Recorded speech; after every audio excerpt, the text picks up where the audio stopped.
Hey guys, what's up? Welcome to this episode of Communicate, where we just chat it up with various creators from around the world, ranging from musicians to directors.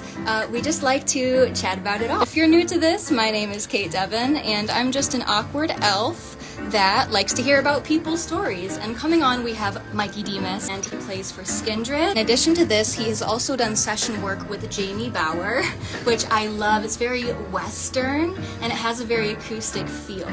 So he's very versatile. Mikey, how's it going? Yeah, good. Good. How you doing? I'm doing good. I like your setup. Looks great. Thank you. Thank you. Thank Very, you.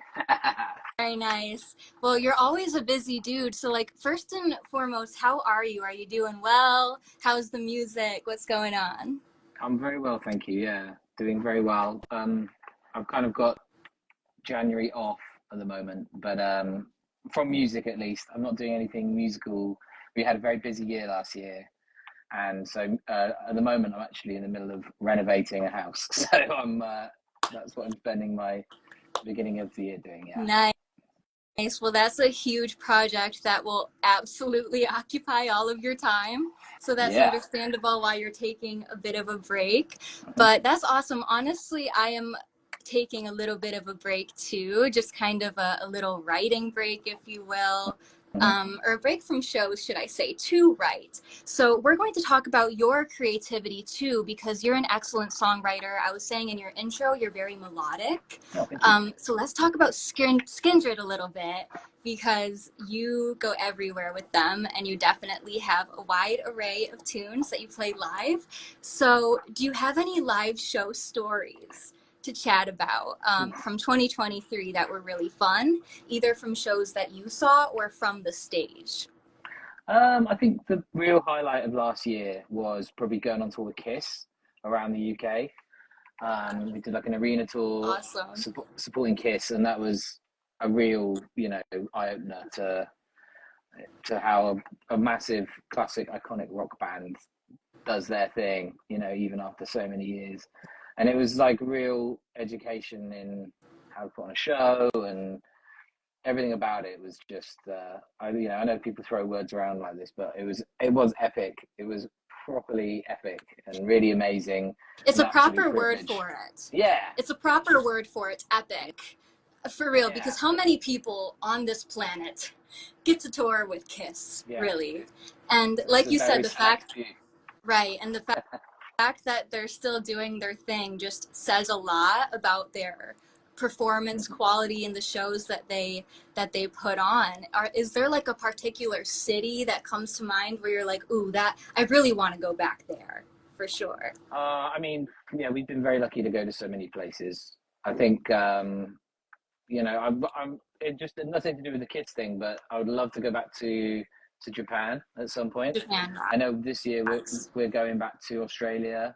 We're going back to the US this year to do some stuff, which is really exciting. Nice. Yeah, Yeah. I'd love to go back to Japan this year, but I don't know. There's nothing on the cards early next year anyway. It might happen at the end of this year, but yeah, I'd love to go back to Japan. The jet lag is savage, but it's worth it. I would imagine, yeah.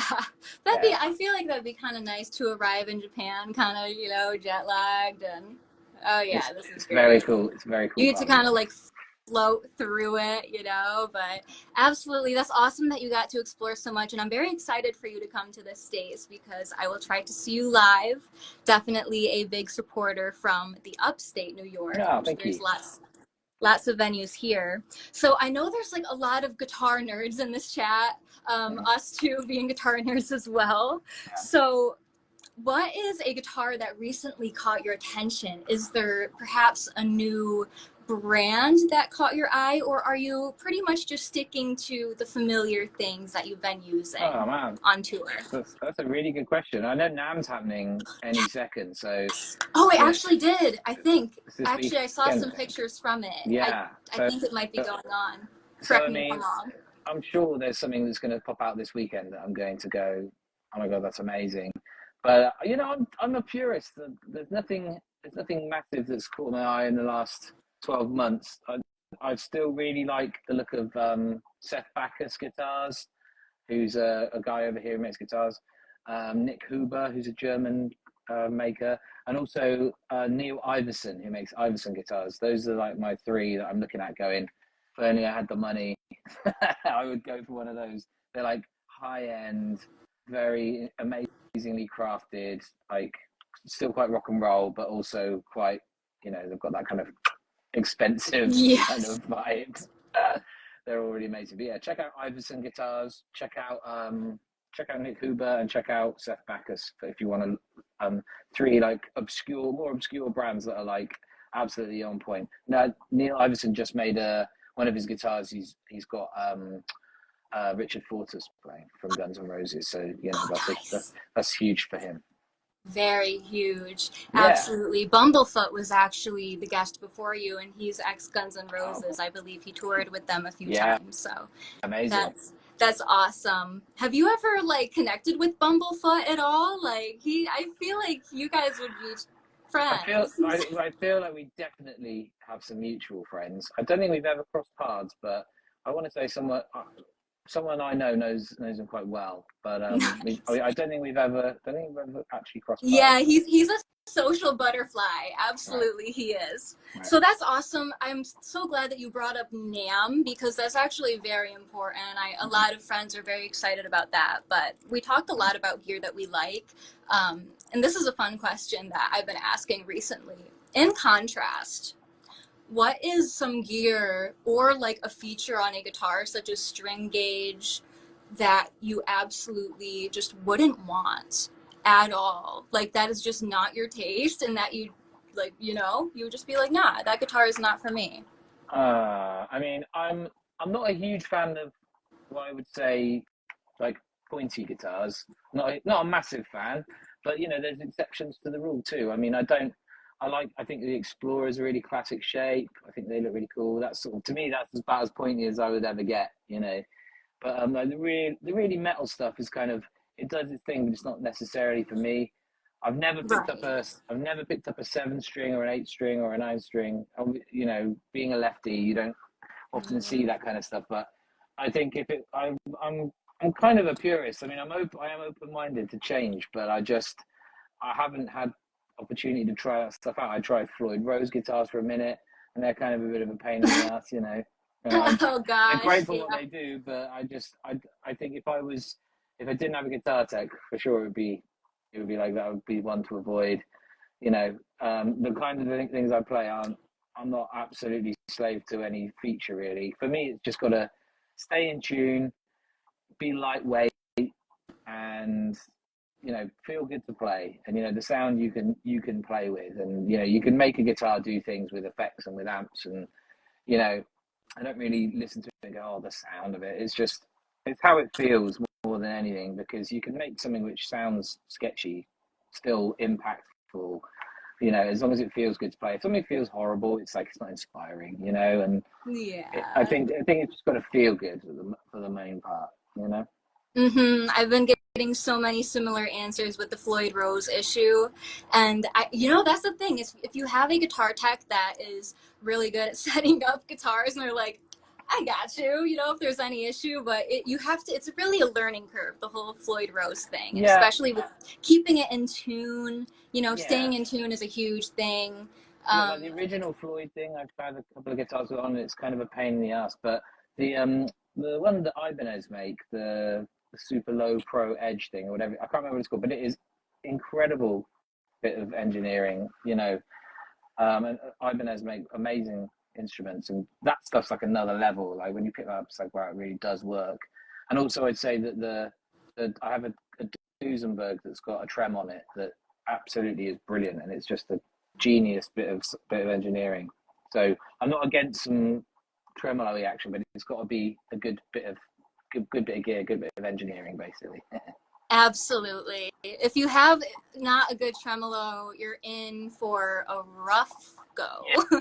Yeah. In for a rough ride, for certain. Exactly. So let's take a bit of a moment to manifest, because you know, on here it's very spontaneous. We talk about fellow creatives all the time. Who is a fellow guitarist, or they don't have to be a guitarist, singer, whoever, who would you like to either perform with or collaborate with this year in 2024? I I just recorded a record for another artist. I do a lot of production and writing, you know, in the background amongst doing other stuff. But I just did just finished off an EP with an artist, and I had a pianist slash drummer called Dan Bingham, who does loads of stuff, and he's absolutely amazing drummer and an incredible pianist. And to be honest, I would love to work with him again this year, maybe do some more stuff together, because everything he touches is just huge. And he's just released an EP of his own, actually. His I think his Dan Bingham Music is his app, if anyone wants to check it out. But he's super talented, super wonderful guy, and I hope to work with him again, hopefully, because it was very inspiring watching him play. And just I feel like we bounced off each other really well, and we knew what each other were after. So yeah, I'd love to work with Dan Awesome. again. I love it when musicians collab and that kind of like telepathic thing happens where you just jive so well, and it's just, you know, it's a good jam. That's what it's all That's about. awesome. That's what it's all about. Absolutely. Think, So you know? I'll be sure to like link some of his stuff too, Yeah. or you know, put it in a bio, because when every month after I interview all of these creatives, I plan to write up little bios on them as well. And if you weren't aware, if you're just tuning in, Mikey was actually interviewed for Guitar World by yours truly about a year ago. Yeah. Speaking of which, let's talk about that a little bit, because you have so much going on. Something that we mentioned in that was your session work, which is very, oh my gosh, it's so Western and it, you know, a little bit darker. I love that kind of stuff so much. Yeah. And that was with Jamie Bauer. And if you're not familiar with Jamie Bauer, he was also Vecna on Stranger Things. You know, Stranger Things 5 is coming out, but so you might be familiar with that. But it was very much so acoustic kind of vibe, but you did a solo as well. Do you have any more projects coming out that kind of style? Yeah, so I obviously I played guitar on another song that Jamie put out at the end of last year. He put out another That's right. single. Yes. He asked me to play some guitar on that, which I was honoured to do, and that went out. But I'm still working on. Well, I finished the record for another band I'm doing called King Sugar, where I'm playing. I'm actually playing guitar and singing for that. So that's going to be really different. That's kind of like darker, but kind of disco, but vintage rock, kind of 70s vibe. It's weird. We've kind of like, it's kind of got this ZZ Top vibe, but then it's kind of like got this Bee Gees-y kind of vibe about it. It's kind of it's really different and really wild. And yeah, the record's finished, and I'm hoping to put some of that stuff out this year. That's awesome. I definitely can't wait to hear that. Yeah, King Sugar is awesome, you guys. I'm definitely also glad that you brought that up, because he's got so many different projects going on. I believe he has King Sugar linked in his bio, so definitely go check that out as well. So regarding King Sugar, what are some upcoming projects for 2024 that you have, or with Skindred too? Because of course Skindred is huge metal band. Right. So Skindred starts up again sort of end of next month. We're actually playing Wembley Arena in March, which is like the biggest show we've ever done. So we're playing Wembley, which is massive, and then we go on to do a bunch of festivals this summer. We're going back to the US, as I mentioned. We're going to be in Australia doing Knotfest, all kinds of stuff over the summer, over Europe, and then right up to like September we're doing stuff, and then yeah, just touring with Skindred. And I think there's a chance that we might get together to maybe write some new stuff as well. Oh, that'll be awesome. So I'm sensing a lot of exciting live shows, obviously, because that's such a huge show. Yeah. I mean, congratulations on that. Like, definitely, I wish I could attend that. I will be rooting from New York, like in spirit, because that's definitely awesome. And you're just gonna keep on creating and keep on doing incredible things for certain. Yeah. So a couple more questions, if any of you guys have any questions for Mikey Demus here. I actually saw Jake, I'm going to scroll up a little bit. He said, this dude is talking about metal. Awesome. Yeah, we definitely have a huge variety on this talk show, if you will, too. So yeah, definitely drop any questions below. Skindred's a weird one, because it's kind of got this big metal vein about it, but it's also, you know, got like elements of like punk It rock does. and dancehall Yes. reggae and like a lot of Mhm. electronic sort of stuff. It's really different. And so if you've not heard it before, if you have an idea that you think it's, it's just metal, I honestly would say just check out like our top five in Spotify. And if you're not into it, it's totally cool. But I there's a lot of, like it. it's a different, it's a really different band, I love it. Like, you're right though. It's definitely got like that reggae kind of touch in that punk rock. I was Mhm. adding some of it to my story on Instagram, and definitely there was a vast amount to choose from for certain. Sorry, I talk with my hands a lot. It's like I'm Okay, making balloon animals or something. it's good. It's good. It's expression. It's good. It is Expressive. for I certain. think too. I think So that too. we got Alice Cooper guy saying, "Hey Mikey, Alice what's Cooper guy. up?" Hey, how you doing? How's it Yeah, going? absolutely. So I have a songwriting question for you, and I believe I asked a bit of a similar question last year. Okay. So, what is your songwriting method, and are there any themes that you're currently writing about? Because a trend that I've been seeing on social media is people are taking themes from movies, books, current events, mythology, even, and writing about it. Are you writing about your own life, or are you writing from a different perspective? What's in your head right now when it comes to your It process? depends what it's for, really. I mean, with the Skindred stuff, we obviously all write together. But my, process for that is kind of riffs come to the table wherever they come from, and they often get built into songs. Sometimes I'll have an idea for like a chorus idea for a song, which then turns into a whole song with everyone. And that's really tricky because obviously Benji and I like have very different people with different lives, and so we have different things we want to say. So I try not to tread on his toes too hard with that because he's got a lot to say. But sometimes I've got like an idea for a chorus, which I'm like, I really think this can be good, and then we get together and then we sort of figure it out. And that's how we do it with that. With other artists, it really depends what they want to talk about on the day. To be honest, I'm a big fan of all the old classics. Love, hate, death, life. Yeah, Drugs, rock and roll, kind of lyrical stuff. Like for King Sugar stuff. It's all quite personal. It's all about a lot of stuff to do with me and that stuff I don't necessarily get to say elsewhere. But with other artists, it's really about what they want to say. And to be honest, with writing with other people, I try not to stamp down too hard on things lyrically because that's the most personal part of it. To be honest, whenever writing, it's more for me like the melody's king. And so if you've got like a yes, rhythmic or melodic idea, wherever that be for a vocal or whatever, it's like I'll, I might push quite hard for that if I think it could have legs. But lyrically, I'm kind of like, as long as as long as it's meaningful and or has some effect, it's impactful, whatever. I'll encourage people to do their own thing and try and try and keep things moving and try and keep things original or interesting or emotive or whatever. Like try and tweak. Sometimes come with thematic ideas. It really depends on the person and the day. absolutely.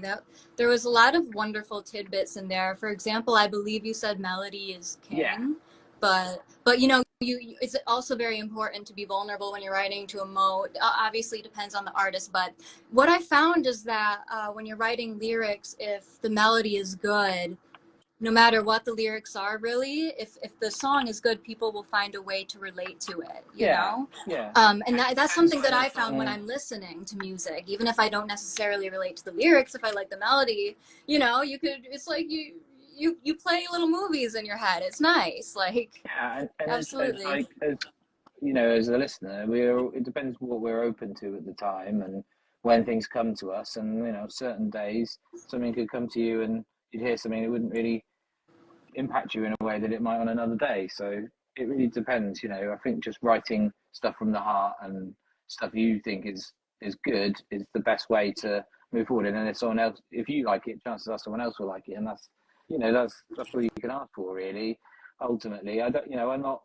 I don't know. Some things we do sort of feel more artistic, and some things we do sort of feel like I don't know, like almost like it's design. I believe in art and design, and both of them have their own place. And sometimes things are art, and sometimes have a purpose, more of a purpose. And it might be a design, you know, and like it depends who you're working with or what the project is, and it depends. Like even with Skindred, for example, in the context of a whole album, it might be like, well, what's the album missing? You know, it might be, well, there's 5 or 6 songs that do this. There's a couple that do that. What's the glaringly obvious missing thing? And sometimes, right, you have to be quite purposeful with your writing. You know, of well, I don't want to do another ballady thing because we've got one already. I want something to be more hard hitting, and you know, I tend to approach things like that. See what's needed, what's required, what are we missing, what are we lacking, what could we be saying that we haven't said yet, that kind of thing. It's very good to be really attentive and be self-aware of what you've already done, and try to be as versatile as possible, you know, if that's who you are as an artist, to have the courage to showcase all sides of you musically is awesome. Yeah, I'm lucky, you know, that I get to do it in different outlets as well. You know, Skindred's like one part of my life. You have one a lot, you have a lot of outlets. Yeah. A lot of outlets, and they can all be different for sure. Yeah. So I did see a few comments here. Is Benji as fun off stage as he is during your gigs? Yes, Benji is a lot of fun. Benji is as crazy and wild as he is on stage. He's a constant source of entertainment. And yeah, he's all kinds of fun, and he's bonkers in the best possible way. It's great. It's great to have buddies to perform with and everything. Yeah. So who wrote Big Things, as I feel it? Big thing. Yes. Yeah, well, we kind of, I mean, I wrote a good chunk of that, and then it sort of came together in the studio. But that came from, you know, having an idea for a chorus and a riff and kind of building the verses around it. But I guess that was one that came from me, and the rest of the band got around. But I think the original demo I put together sounded a little different. We changed the feel a little bit, and we added some stuff and took some stuff away. But yeah. That's dope. Very dope. Whatever you create is just very cool. You have your own unique style, for sure. And this question, I was trying to avoid this question specifically because I know it's very hard to answer because, again, it depends on the show. It depends who you're playing with. Yeah. Depends on everything. But favorite song to play? Ooh, favorite songs, but okay, currently I'm really enjoying playing "Give Me That Boom," which is off the new record. It has a really good response. It's quite satisfying to play. It's got a really sort of cool stompy rhythm, and it's quite. I feel like it's quite easy to play, but it's quite rewarding. It's not. I don't have to stand there and really think. Sort of the hands do it. You can have fun with it. Yeah, you can kind of dance around a bit, and the crowd have an amazing reaction to it. So it really feels like it's one of our sort of fan favorites at the moment, which is great. That's epic. Very epic. I love it's like, the tune where everybody can release their energy. Right. It's like a cool moment. It's a cool moment. Yeah, absolutely. I love those tunes. So we have a comment that says, cannot wait to see you in London in March. Yeah, that's going to be Wembley. Who said that? Let me see. Oh my gosh. I'm so jealous. This is, I cannot pronounce your username. I do apologize. Okay.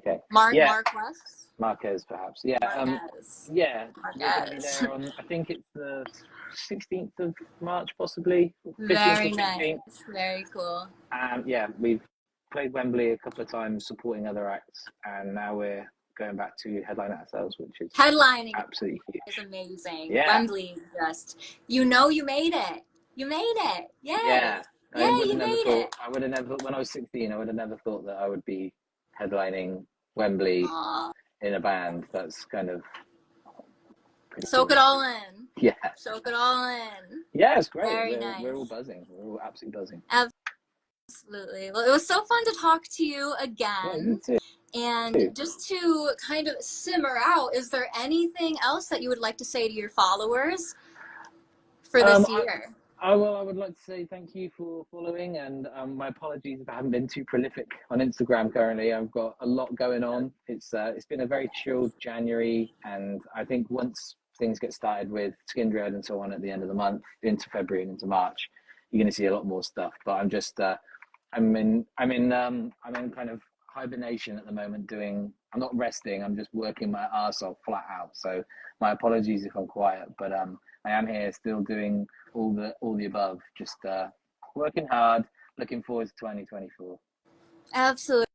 I feel bad and stumped because now we have friends here. More friends, should I say. Okay.